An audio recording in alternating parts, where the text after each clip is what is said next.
पर बहुत सुंदर कथा, रहस्यमय कथा। क्या आपने कभी सोचा है, जिस आग को हम होली दहन में जलाते हैं वह सिर्फ लकड़ी और उपले नहीं जलाती, वह हमारे अंदर छिपे घमंड, क्रोध और बुराई को भी जला देती हैं। लेकिन क्या आप जानते हैं, एक छोटी सी गलती ने एक राजा को राक्षस बना दिया था और एक छोटे से बच्चे की भक्ति ने पूरी दुनिया को सिखा दिया कि सच्चा विश्वास आग से भी नहीं जलता। आज की यह कहानी सिर्फ प्रहलाद और होलिका की नहीं है, यह कहानी है अहंकार और आस्था की टक्कर की। तो अगर आप जानना चाहते हैं कि उस रात आग में सच में क्या हुआ था, तो कहानी अंत तक ज़रूर सुनिए, क्योंकि आखिरी मोड़ पर आपको समझ आएगा कि होलिका दहन हम हर साल क्यों मनाते हैं। होलिका दहन की अनोखी और भावपूर्ण कहानी। एक राजा जो भगवान बनना चाहता था। बहुत समय पहले की बात है। एक विशाल राज्य था। उसका राजा था हिरण्यकश्यप। वह शक्तिशाली था।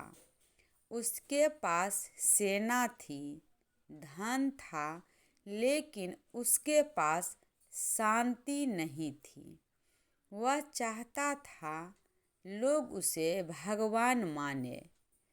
उसने कठोर तपस्या की और भगवान ब्रह्मा से वरदान मांगा, मुझे कोई पशु ना मार सके, ना पशु, ना दिन में, ना रात में, ना घर में, ना बाहर। ब्रह्मा जी ने कहा तथास्तु, और यही वरदान उसके पतन का कारण बन गया। एक बच्चा जो भगवान को देखता था। राजा का एक बेटा था प्रहलाद, लेकिन वह पिता को भगवान नहीं मानता था। वह तो हर समय नारायण नारायण नारायण नारायण जापता रहता। वह भगवान विष्णु का भक्त था। राजा को यह बिल्कुल पसंद नहीं था। उसने बेटे को समझाया, डांटा, डराया, लेकिन प्रहलाद की आस्था अटक रही। हत्या के प्रयास। राजा ने सैनिकों को आदेश दिया, इसे मार दो। हाथियों से कुचलवाया, पहाड़ से गिरवाया, जहर पिलाया, सांपों को बीच डलवाया। लेकिन हर बार प्रहलाद बच गया, क्योंकि सच्ची भक्ति डरती नहीं। होलिका की योजना। राजा की बहन थी होलिका। उसे वरदान था, आग उसे नहीं जला सकती। योजना बनी, प्रहलाद को गोद में लेकर अग्नि में बैठ जाओ। रात आई, लकड़ियां जलाई गई, पूरा राज्य देखने आया। होलिका हंस रही थी। प्रहलाद आंख बंद कर भगवान को याद कर रहा था। आग का न्याय। जैसा ही आग भड़की, हवा बदली, वरदान उलट पड़ गया। होलिका जलने लगी और प्रहलाद सुरक्षित रहा, क्योंकि क्योंकि वरदान का उपयोग बुराई के लिए किया गया था। और उस दिन से होलिका दहन बुराई के अंत का प्रतीक बन गया। अहंकार का अंत। हिरण्यकश्यप क्रोधित हुआ। उसने खंभे की ओर इशारा कर रहा, क्यों, तेरा भगवान इसमें भी है? प्रहलाद ने कहा, हाँ। और तभी खंभा फटा। प्रकट हुई नरसिंह, ना आधा मनुष्य ना आधा पशु। संध्या का समय, ना दिन ना रात।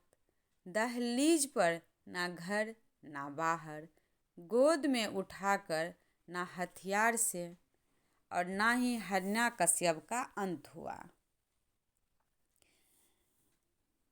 विशेष मोड़। अलग और भावुक हिस्सा। कहते हैं, उस रात जब आग बुझ गई, गांव की एक बूढ़ी दादी ने अपने पोते से कहा, बेटा, हर साल जब होली जलाना तो याद रखना, तुम्हारे अंदर भी एक हिरण्यकश्यप है और एक प्रहलाद भी है। तय तुम्हें करना है, तुम किसे जलाओगे और किसे बचाओगे।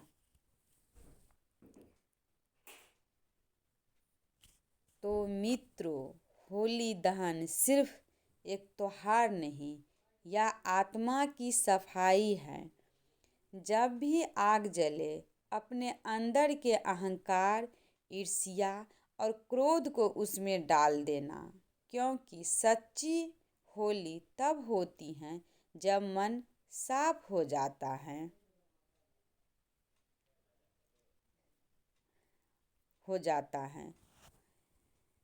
एक नई और रहस्यमयी कथा। उस रात आग सिर्फ लकड़ियाँ में नहीं लगी थी। उस रात आग लगी थी एक बहन के अहंकार में, एक पिता के घमंड में और एक छोटे से बच्चे की परीक्षा में। लेकिन क्या आप जानते हैं, होली का आखिरी समय में क्या सोच रही थी? क्या सच में वह पूरी तरह बुरी थी? आज की कहानी में हम जानेंगे आग के उस घेरे के भीतर छिपा हुआ सच। होली का मन, नई कहानी।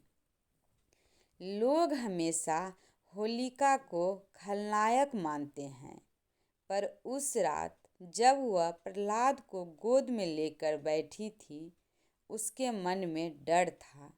वह सोच रही थी, अगर मैं गलत हूँ तो, अगर यह बच्चा सच में भगवान का प्रिय है।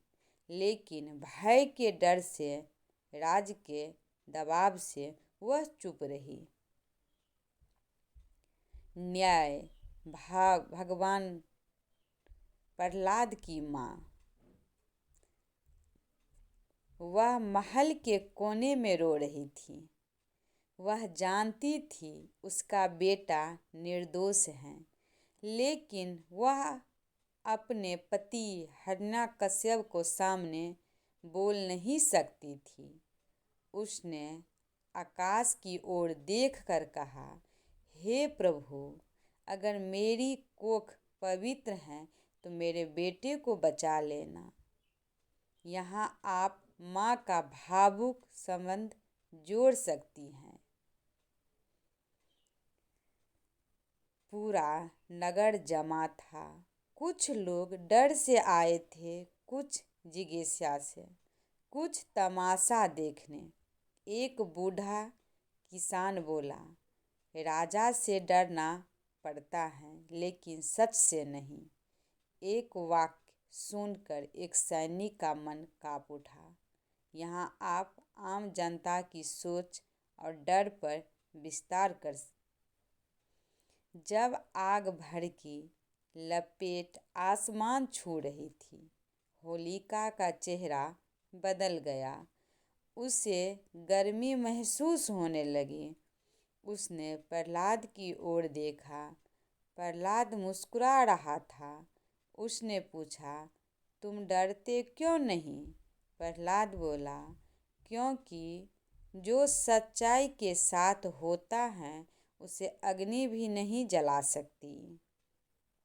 जैसे ही आग बढ़ी, होलिका एहसास हुआ, मैंने अपने वरदान का गलत उपयोग किया।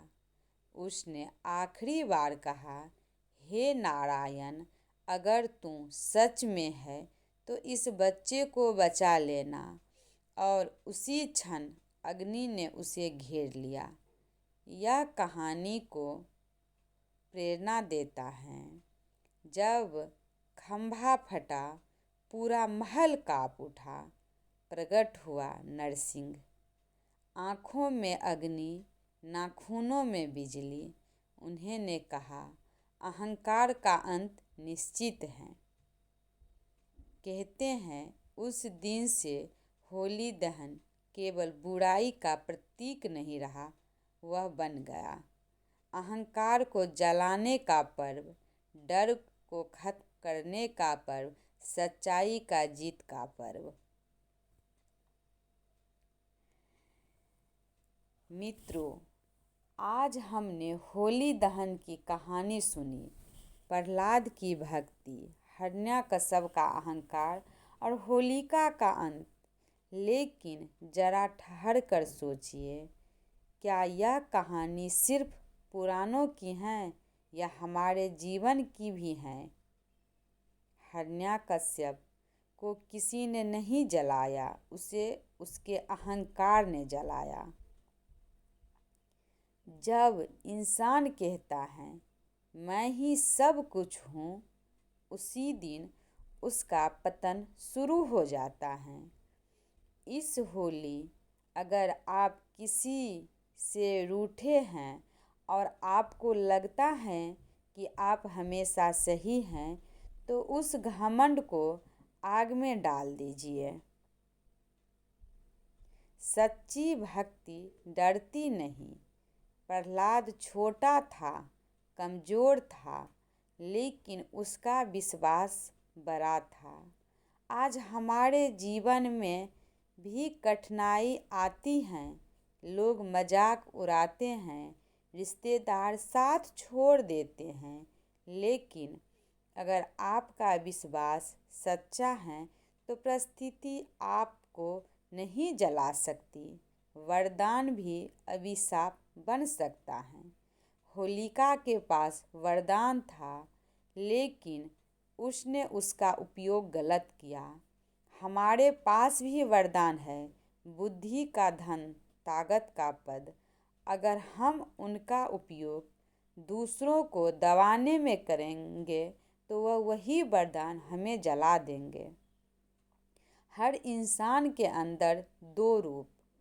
हम सब के अंदर एक हिरण्यकश्यप है जो चाहता है कि लोग उसकी बात माने, और एक प्रहलाद भी है जो सच्चाई के लिए खड़ा रहता है।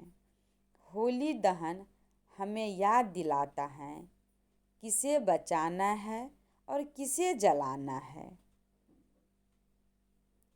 जब अग्नि जले तो सिर्फ लकड़ी मत डालना, अपने अंदर की ईर्ष्या डालना, अपनी नफरत डालना, अपना गुस्सा डालना, और देखना अगली सुबह रंगों की होली खेलेंगे तो मन सच में हल्का लगेगा। होली दहन हमें सिखाता है कि सच्चाई कभी जलती नहीं, भक्ति कभी हारती नहीं, और अहंकार कभी टिकता नहीं। तो इस साल सिर्फ होलिका मत जलाइए, अपने मन की बुराई भी जलाइए। अगर यह कहानी आपके दिल को छू गई हो तो आज ही किसी से माफ़ी मांग लीजिए। यह सच्ची होली है। यह कहानी आप लोगों को अच्छा लगे तो आप लोग सपोर्ट कीजिएगा, शेयर कीजिएगा, सब्सक्राइब कीजिएगा